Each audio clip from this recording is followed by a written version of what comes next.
the sport specific load that's being placed on the body. If that sport load is higher than your muscular strength, then that's not a good ratio. And that's when injury starts to happen. So it's really interesting looking at how much mileage is being covered and then the context within that and the high intensity runs that are also occurring and just really taxing on the joints.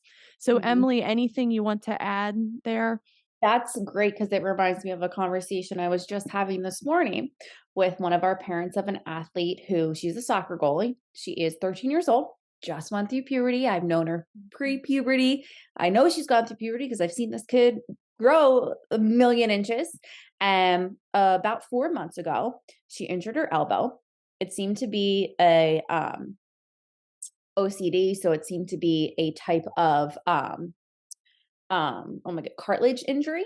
So having a conversation with the parent, I'm looking at this athlete's training load, and we have about 5 to 10 hours a week on average every single week, every single season long. It seems to be that that average is actually increasing to about 10 to 15 because we only have time for strength training on average, maybe one time a week.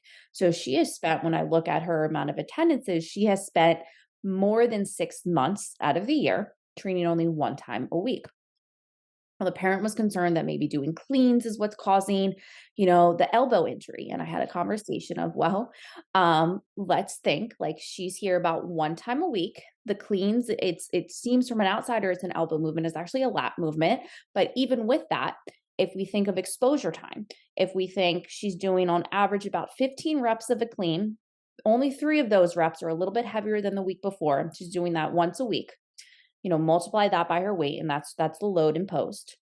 Now compare that to the amount of goalie saves that she has done and the velocity of that ball that is coming at her elbow, as well as don't even forget the amount of load that will be exposed on that elbow if she slides to save and she lands on the side of her arm.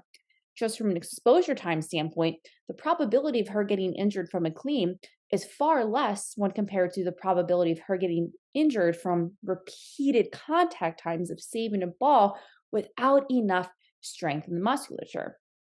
And try to explain that, our cartilage is just like a little cushion between our joints.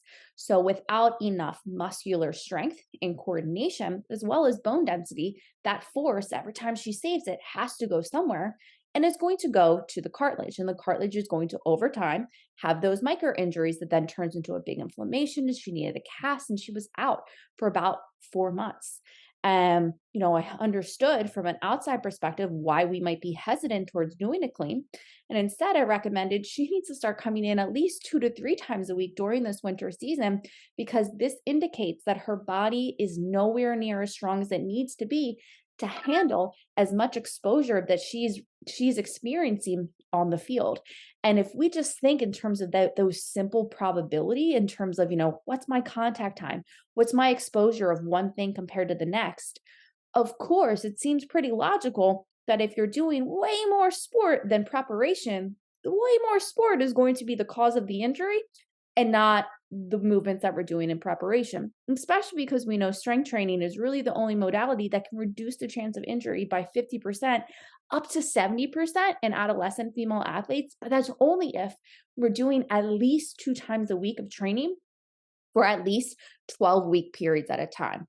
And we don't want more than 6 months of the year doing one time a week. Because if we're doing any more than 6 months of just one time a week, that's not enough physical stress for the body to improve. We're doing a great job maintaining, but this maintenance, this level of strength that she's at right now is very clearly not enough to prevent this type of injury from happening again. So I think it just has to come down to, let's just think about this. Like, let's just logically think about this. You don't have to understand the numbers.